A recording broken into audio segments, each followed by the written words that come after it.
I remember the day news broke out about Ladier. I didn't know whether to take it seriously, and so I didn't.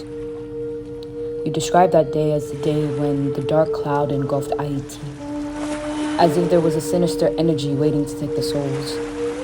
You wouldn't even say his name, the energy.